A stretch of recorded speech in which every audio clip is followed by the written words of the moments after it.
Looks like this is actually a wonderful, nice sunny day today. Isn't that right, Mario? Yeah, sure it is. Hey everybody, this is me, Mario here, and I'm Sonic the Hedgehog, and we're back from the Maxi Toys. And welcome back to Mars Play of Mario and Sonic at the Rio 2016 Olympic Games for the Nintendo Wii U. So yes, yesterday that we actually did play ourselves dual rugby sevens, including 4x100 meter relay. In addition to that, we actually also done javelin throw. And today for this video is that we might actually tackle through the last 3 events in the single match mode. And yeah, as you can see, that our Mii costume has actually changed a little bit. So that means we did actually grind ourselves some more of these Mii costumes from the things to that item stand, specifically the Rio 2016 item stand. And then if you pay, like, let's say it depends on what currency you're using, like coins or rings, so that you can actually just suspend them onto that little capsule machine. So anyways, yeah, so as we said earlier, that today for this episode, we're about to be showcase the last 3 main events, which are Duel Football, Archery, and Table Tennis. So, yeah, so the opponents we haven't seen throughout the entire playthrough, which are Bowser, Tails, and Dr. Eggman, and Vector. Or in this case, just a one Mario character and the rest are the Sonic characters. So even then, though, because we haven't although we have showcased all the characters pretty much. So anyways, here we are, Duel Football, where this event takes place into, as soon as we press the elbow, Cinelandia. So, which was apparently supposed to be a street or something like that. Which I found this to be quite nice to look at. But anyway, so we're about to be competing against with Team Luigi alongside with Yoshi, Peach, and Blaze the Cat. So let's get to it. So for this event, it's very similar to the original football, but except the noticeable difference is that obviously where there was a dual point system. And the usage of the dual points in this event, oh wow, we actually got a goal straight away. So yeah, as you expected, that the dual point system for this event is by usage of 2 different methods. Like for one, you can see that we actually scored a goal, obviously. And 2, that the main good gimmick of this event is the usage of the trigger button, and that was the use of the plasma ball. Basically, every time when your character gets all filled up with the little circular line shape, what happens is that if you actually just it depends on what mode you're in, like either defense or offense. Basically what happens is that it'll actually just try to summon the plasma ball, so that it'll add up to your points amount of your dual points. So yeah, you can do this when you hold the football or what have you, while you're kicking the football, or you can actually just use that whatever you wanted to if you actually just knock down these rivals out. Another thing's worth noting for is that there's no valve system this time around, unlike the original football. Back in football, that you constantly get yourself valves every time when you tackle your player, or in this case, knocked over your rival. But this time around, though, in this incarnation of this football event, you can now actually knock these opponents whatever you wanted to. So that's a nice little plus. So yeah, no need for actually just to wait patiently just to get to this event done and over with. But although, granted, that I don't mind about football, to be honest, but it's just the fact that the only time I found this event quite difficult sometimes is the fact that these computer opponents, although they aren't as hard as they used to be, but sometimes when you're trying to actually trying to attack them, sometimes they might ended up jumping over them. Like, it happens a lot throughout when I first encounter for this variation of football. But even then though, that did happen to me a lot of times, especially when I was trying to get up to maximum of 100 points or something like that. Perhaps even then, it's because of how the how sometimes it will be kind of random or luck, depends on how sometimes that these opponents do actually jump a little bit. But either way though, I don't mind about this variation of football though. It's just a matter of fact that these opponents can jump sometimes, and they allows you to actually get some points while doing so, but sometimes it always happens in my book. But anyway. So that concludes the first round, and now we'll move on to the second round, where so far that we actually got 18 points in addition to 40 onto our duel points value. In addition to what the other team actually has 56 duel points so far. So even then though, that we're pretty sure we can hold things up for a little bit, just in case. So yeah, that's how we expect it from the Duel Football, obviously. So yeah, a few things we want to mention about certain things is that recently on our own time, that we actually did play a bit of on Kingdom Hearts 2. Well, not the HD version, because we're still stuck onto... What's just happened here? Let's just have a look, shall we? Oh my god! Peach is kicking the ball backwards and then she just ended up shooting the wrong goal. Oh my god, that was so crazy. Yeah, because no matter what though, Peach, originally she was trying to kick it to the ball to somebody else, but then somehow she just, I don't know, kicked it at the wrong placement, or in this case the wrong direction, so yeah, that's what accidents can really happen for her. So yeah, that's really weird how you actually get a score from that. Wow. I don't know, I expected that naturally. But either way though, that was actually a really lucky victory right there. Despite the fact that how Peach actually kicked at the wrong bit of the goal, because originally Peach was supposed to aim it at the our goal, but not on their team's goal, like the red team's goal net. But jeez. Either way. So anyways, we did play a bit of on Kingdom Hearts 2 on the PlayStation 2. Yeah, they take a goal. Oh well, whatever.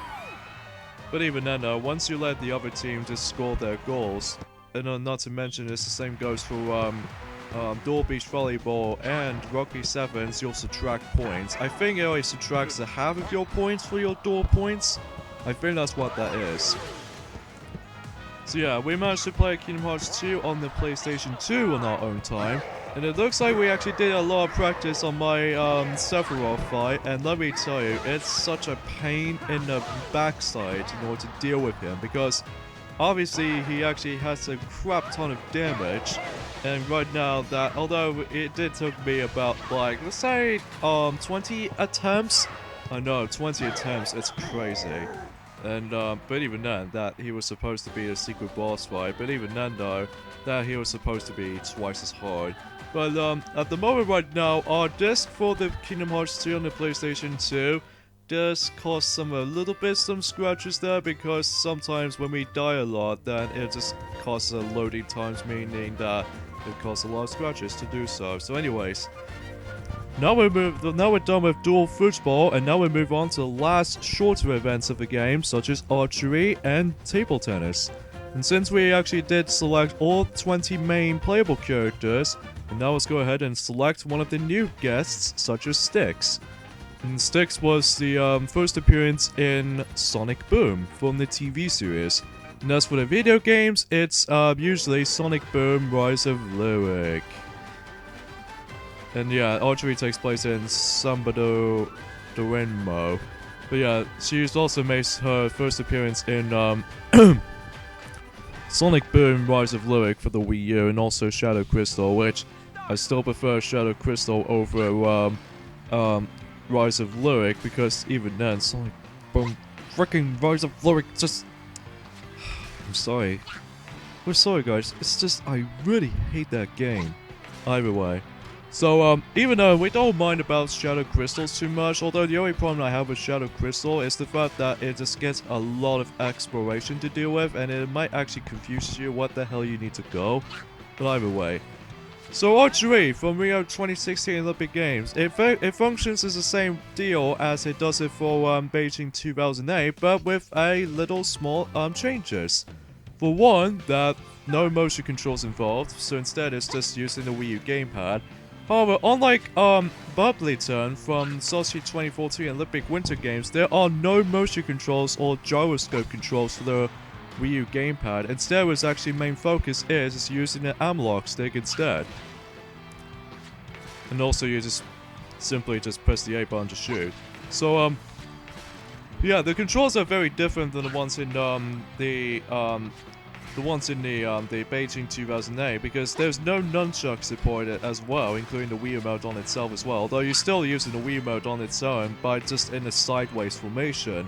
But the differences here between Beijing 2008 version is the gameplay of Archery. You see, back in the day, in Beijing 2008, that you're no longer going to have, only have 3 tries to do this. Instead, it's just a free-for-all archery style, you can actually just shoot as many targets as you can.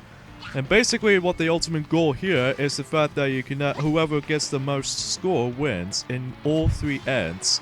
So, honestly, I found this mode to be quite a lot of fun than the ones in the 3 arrow system, because even then, there's actually more to it than that. You can shoot as many targets as you wanted to, so you don't have to wait until when the, although the only time you actually end the end off is the fact that there was actually a timer limit. This event, or this variation of this event, it kind of reminds me of related to the arcade machine called Mario and Sonic at the Rio 2016 Olympic Games Arcade Edition. And yeah, as you expected, there's going to be a wind involved, so you're going to have to watch for that. Wow, we actually got 309 points, something. And we actually win by Dr. Rakeman by 8 points. That was actually a really close victory right there. So either way, so yeah, that concludes Archery. So yeah, this game did also release it on the arcade machine, which it did happen at Japan not too long ago, a few months ago. I think it's roughly 6 months ago or something like that. So either way, let's move on to the last event of the entire game, is table tennis. And a playable character we'll be using, as you guys can tell on the screen, we'll be using Zaz from the Deadly Sixth. And this takes place in Rio Centro, Pavilion 3. Somewhat very similar to how it takes place in the boxing match when it's a different number coded. So anyway though, and we're once again going to be competing against as Tails. Somehow, for some reason, when we play as one of the Deadly Six, that somehow it always gets us to pick as Tails, or just compete against with Tails. I think that mostly because Tails wants to have a revenge on these guys for, you know, Sonic Lost Worlds plot and all that. So yeah, this is how Rio 2016 Olympic Games version of table tennis looks like, and I have to be brutally honest with you guys, I absolutely hate this version of table tennis. Because you see, there's no motion controls involved. Instead, it was actually being replaced, you know, again, the button controls and all that. But, that's not to say the controls aren't bad. You can actually move around the court whenever you wanted to this time around, rather than you can walk automatically, unlike Wii Sports Tennis, and including the Beijing 2008 version as well. But, my biggest problem I have with this event is the fact that the timing is really off in this version. Because back then, in Beijing 2008 and London 2012 Olympic Games, you do have a usage on motion controls, which if you actually swing the ball well enough, if you time it well enough, then you'd be perfectly fine as long as you actually don't do it too early. But for this, you need to be right on with your swinging, especially hitting the ping pong, or hell, even trying to actually get your angle right, just in case you don't want to let your opponents win a point. But sometimes I constantly found myself losing on this event on my own time, especially the tournament game, which I think is a prime example as how the lack of my skills of the controlling for this particular event. Although, it's not to say this is bad or even awful, I think this is absolutely my least favorite version of table tennis in the entire Olympic Games series in the Mario and Sonic universe. So, because, you know, although, granted, the game itself will take a bit shorter, luckily though, just like the London 2012 installment. But this time, however, just like how it does in Beach Volleyball game, that in order to actually win this game is by actually getting to 6 points instead of just 5. So yeah, sometimes it's really hard to actually just to concentrate onto where the ping pong ball was. And sometimes if you somehow press it too early, you actually also get the opponents a point. So, overall, I'm not a big fan of this variation of table tennis, I've got to be honest with you guys. It's just the fact that my timing is a little bit too lagging when it comes to actually getting the ping pong just right. on a positive side note, on the positive things to talk about is the fact that the controls for this event is by basically you moving the character with your analog stick with your Wii U gamepad, and the A button's to use for just a straight shot, and the B button can actually do a different shot, like a curved shot. So yeah, that's the only positive thing we can notice there.